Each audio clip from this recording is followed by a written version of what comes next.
Oke, saya izin dulu buka share screen-nya untuk materi kita hari ini ya, teman-teman.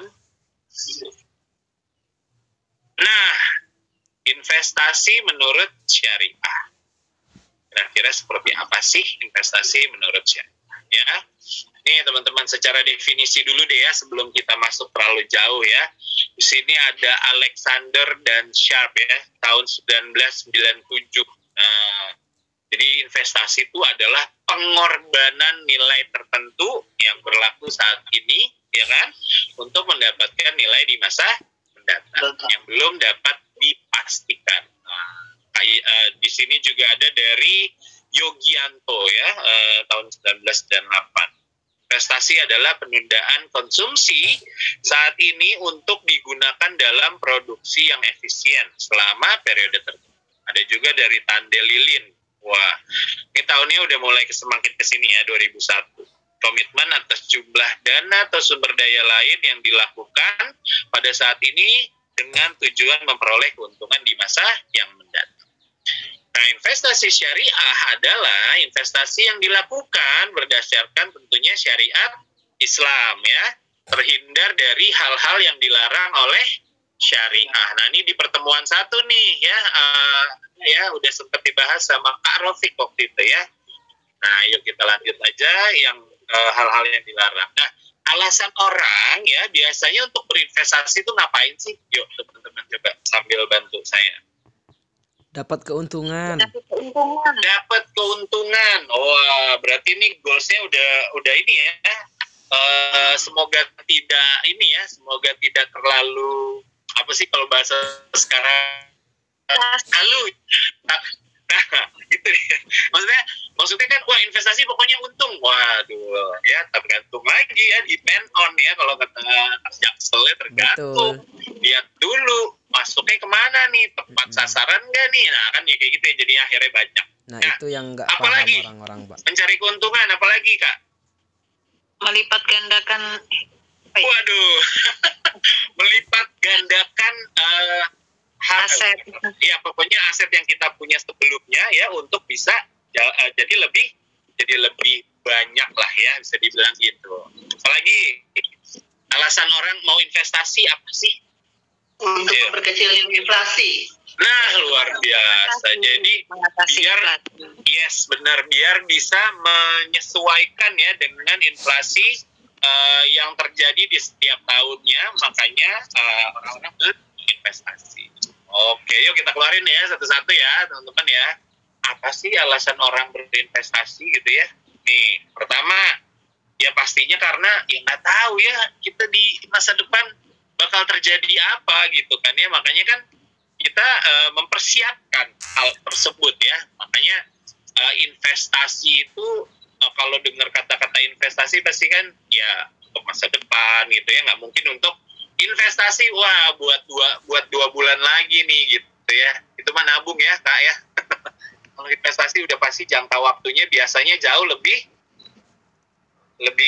panjang ya, lebih panjang ya, sekitar kalau hitungan jangka waktu yang panjang tuh di atas 15 tahun, 20 tahun, itu pun 15 tahun, 20 tahun tuh masih bisa dibilang yang masih jangka sebenarnya menengah lah ya Kak ya.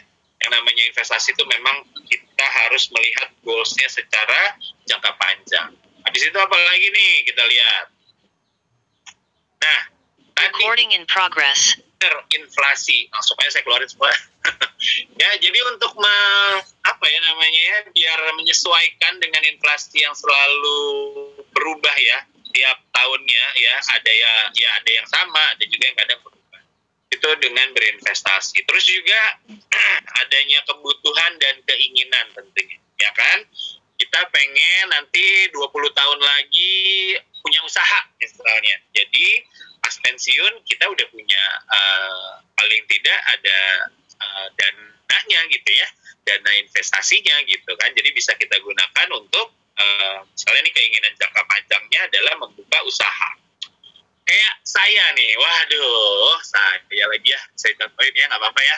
Jadi dari waktu saya baru mulai kerja tuh, masih unyu-unyu ya teman-teman ya, di umur berapa ya, 23 ya kalau nggak salah 23 tahun saya udah ini karena memang bergeraknya waktu itu di dunia perbankan gitu ya, perbankan kok wah berarti harus investasi nih. Saya pengen usia saya 33 tahun, waktu itu 23 kan ya, 33 tahun berarti 10 tahun lagi saya pengen punya ini nih teman-teman, usaha ini cucian mobil. Nah, pengen punya usaha cucian mobil. Nggak muluk dia dalam dalam usaha cucian mobil itu ada Indominya. Apa sih? Warung Indominya gitu ya. Ternyata kejadian loh teman-teman, dan ternyata jauh lebih cepat menurut saya. 33 tahun, saya di usia 31 tahun udah ada, alhamdulillah.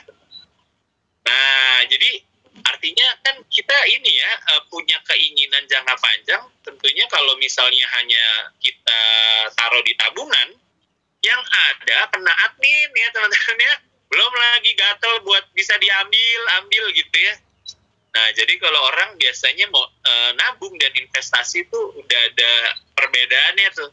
Jadi kalau orang bilangnya mau nabung buat ini jangka panjang gitu, aduh itu udah bilangnya kalau bisa mendingan investasi. Kalau nabung tentunya bisa ya teman-teman ya, yang di deposito gitu ya, instrumennya tuh yang lebih konservatif ya kan.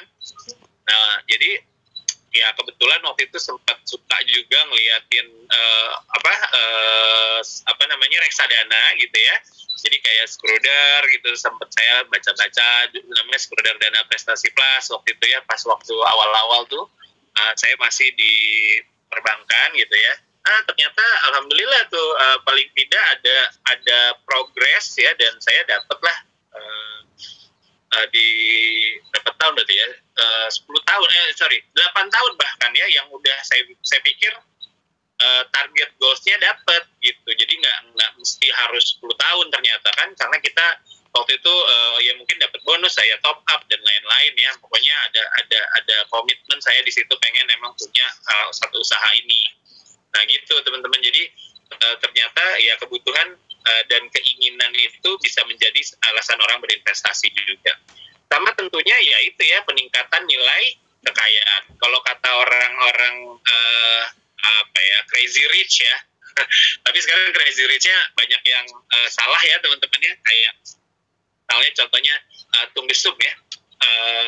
Yang kalau teman-teman nonton gitu ya, di kontennya dia sama Boy William ya, dia bilang gini, kalau orang kaya tuh Boy, dia bilang yang bekerja itu adalah uangnya.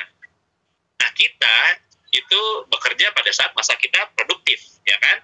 Nah sambil uangnya juga bekerja. Nah maksudnya uangnya bekerja gimana ya, bisa dimasukkan ke investasi, bisa juga masukkan ke ya mungkin usahanya, bisnisnya dia gitu ya. Nah menurut dia investasi itu, uang itu bekerja di situ untuk bisa meningkatkan value-nya dia, nilainya dia. Jadi tapi kan mereka kalau kayak ya maksudnya kalangan mereka tuh udah bukan yang mainnya 100 juta, 200 juta gitu ya, udah mungkin miliaran gitu ya, yang dimana mungkin dengan 1 miliar dia taruh gitu ya, tapi tepat nih ya, maksudnya dia menggunakan jasa orang yang paham, yang tepat, mungkin bisa di tahun depannya bisa naik, mungkin jadi 800 juta, 500 juta, tapi intinya uangnya bisa meningkat dengan sendirinya. Uangnya bekerja pintar juga teman-teman ya. Jadi di mana nggak mereka semakin gitu ya tambah ya. Jadi dari sisi orang beralasan untuk investasi rata-rata itu juga ya. Tetapi kalau yang misalnya yang sudah kalangannya beda ya, tetapi tentunya ini investasi sama siapa aja ya kan. Nggak mesti dari yang besar kan, toh dari yang kecil pun kalau dikumpulkan kan bisa jadi besar juga gitu ya teman-teman ya. Nah ini biasanya rata-rata alasan-alasan orang untuk berinvestasi. Oke, lanjut lagi. Nah, dasar hukumnya, dasar hukum investasi ya, di sini ada dari surat Al-Jumu'ah ya. Di sini tertulis, apabila telah ditunaikan sholat, maka bertebaranlah ya di muka bumi dan carilah karunia Allah, dan ingatlah Allah sebanyak-banyaknya supaya kamu beruntung ya. Lalu juga ada hadisnya, jika ketika hari kiamat tiba dan seseorang di antaramu masih ada yang memegang tanaman atau bibit sebuah pohon, maka tanam. Ya? Oh enggak ya? Maka di sini juga ada fatwa DSN MUI, terdapat 14 ya fatwa DSN MUI yang menjadi prinsip hukum investasi syariah. Teman-teman